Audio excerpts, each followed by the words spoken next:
Everyone, मैं किरण आपकी हिंदी की अध्यापिका और आज हम फिर प्रेजेंट है आपके सामने संज्ञा के विकार लेके। अभी आपने लिंग देखा था, ठीक है। अब हम वचन देखेंगे संज्ञा के विकार में। तो सबसे पहले कि जो वचन है वो होता क्या है। जिन शब्दों में संज्ञा या सर्वनाम के एक या अनेक होने का बोध होता है उसे हम वचन कहते हैं। जिन शब्दों में संज्ञा या सर्वनाम के एक या एक से अधिक होने का बोध होता है उसे हम वचन कहते हैं। ये तो हो गई डेफिनेशन की बात, लेकिन हम इसे पहचानेंगे कैसे, मीन्स कैसे। जैसे लड़की खेल रही है, यहाँ लड़की की बात हो रही है, मीन्स सिंगल है वो। और यहाँ पे लड़कियाँ खेल रही हैं, मीन्स एक से ज़्यादा लड़कियाँ हैं, ठीक है।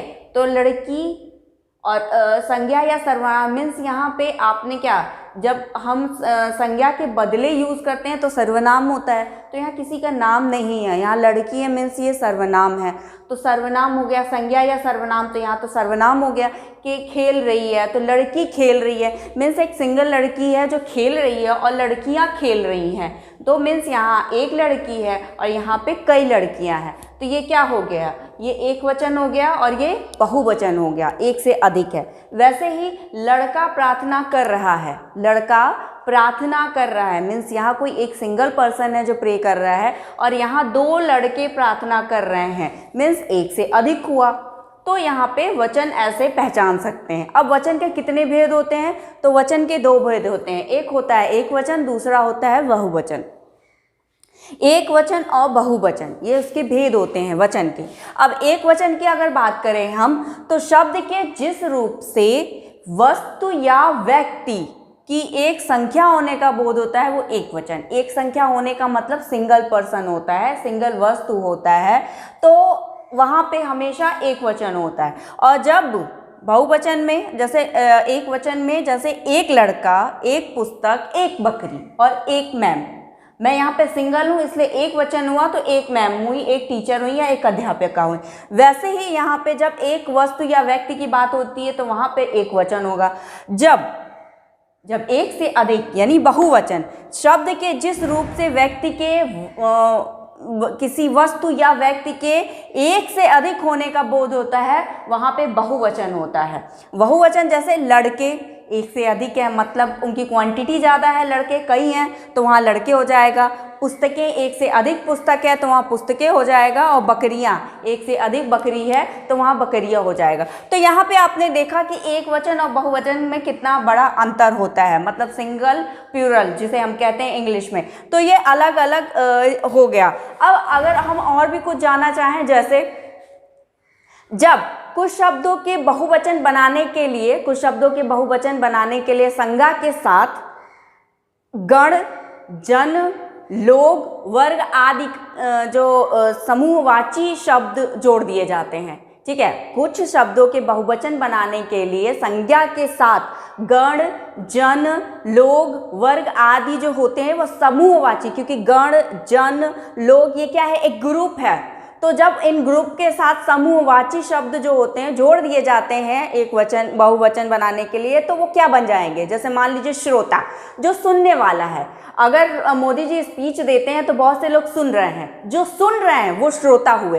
तो जैसे मैं बोल रही हूँ और आप सुन रहे हैं तो आप श्रोता हुए। और जब ये श्रोता, आप सिंगल सुन रहे हो तो आप श्रोता हो, लेकिन आपके साथ कई लोग सुन रहे हैं तो वहाँ पे क्या करेंगे, वहाँ पे जब हम एक वचन के साथ बहुवचन जोड़ेंगे इसमें, तो क्या हो जाएगा, वो हो जाएगा श्रोता गण, एक से अधिक सुनने वाला श्रोता गण। वैसे ही तुम, अगर तुम में एक बहुवचन बनाने के लिए तुम में मैंने जोड़ा तो तुम लोग हो जाएगा, ठीक है। युवा सिंगल है, बट हम जब ये समूहवाची शब्द जोड़ देंगे तो युवा के साथ युवा वर्ग हो जाएगा, ठीक। वैसे ही गुरु है तो गुरु जन हो जाएगा, दर्शक दर्शक गण हो जाएंगे और नेता नेता गण हो जाएंगे। तो ये जो समूह शब्द है, समूहवाची शब्द है, जब आप बहुवचन बनाएंगे तो ये सिंगल जो वर्डिंग है, जो शब्द हैं, जैसे श्रोता हुआ, तुम हुआ, युवा हुआ, उसके साथ आपने क्या किया, समूहवाची शब्द जोड़ दिया, तो वो क्या हो गया, वो आपका बहुवचन हो गया। जो श्रोतागण, तुम लोग, ये सारे क्या हो गए, ये आपके बहुवचन हो गया। अच्छा, वैसे ही अगर आदर प्रकट करने के लिए बहुवचन का प्रयोग किया जाता है, आदर प्रकट करने के लिए बहुवचन का प्रयोग किया जाता है। जैसे गुरुजी पधार रहे हैं, गुरुजी पधार चुके हैं, पिताजी आप कहाँ थे, पिताजी आप कहाँ गए थे। तो ये जो आदर शब्द सूचक होते हैं ये सारे जो होते हैं बहुवचन होते हैं। अगर आप किसी को रिस्पेक्ट से बोल रहे हैं, बुला रहे हैं, तो ये क्या हुआ, ये आदर सूचक शब्द हुआ। जैसे आंसू, दर्शन, प्राण, हस्ताक्षर, बाल आदि शब्द सदा बहुवचन होता है। ठीक है, जैसे आंसू, कभी भी जो आप रोते हैं, क्राई करते हैं, रोते हैं, तो आपके आंखों से जो आंसू गिरता है वो कभी सिंगल नहीं माना जाएगा। ठीक है, वो हमेशा बहुवचन होता है। हमारे जो बाल होते हैं वो कभी एक नहीं होता, इतने ढेर सारे बाल है, हमेशा बहुवचन होता है। ठीक है, दर्शन, जब आप प्रेयर करने कहीं दर्शन करने जाते हैं तो जो दर्शन होता है वो हमेशा बहुवचन होता है।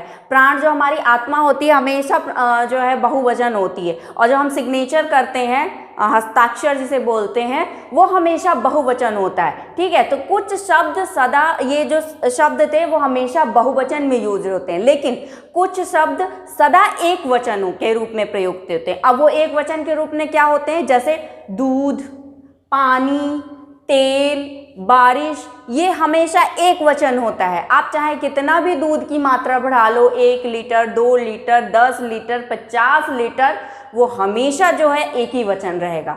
क्योंकि आप किसी से अगर दूध वाला आता है, आपको 5 लीटर भी दूध मांगना होगा, तो आप ये नहीं कहेंगे कि क्या नाम है, दूध के अलावा भी शब्द कुछ नहीं, या दूधाएँ दे दीजिए, या दूध, ऐसे करके नहीं बोलते हैं। आप सिंगली शब्द यूज़ करते हैं, दूध भैया हमें 5 लीटर बढ़ा देना, दूध भैया हमें 10 लीटर बढ़ा देना। ठीक है, वैसे ही जब बारिश होती है तो बारिशें हम नहीं बोलते हैं, नॉर्मल बारिश ही बोलते हैं, चाहे वो 1 बूंद गिरे, चाहे वो 10 बूंद गिरे।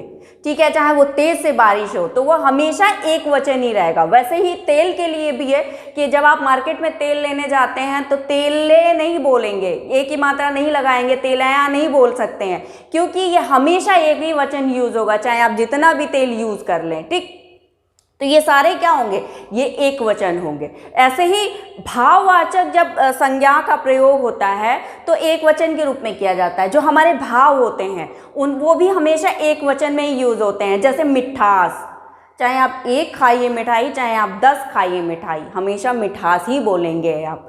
ठीक, वैसे ही खटास, चाहे आप थोड़ा सा खट्टा खाएं या ज़्यादा सा नींबू या इमली खा लें, आप खटास ही यूज़ करेंगे, चाहे किसी भी चीज़ के लिए।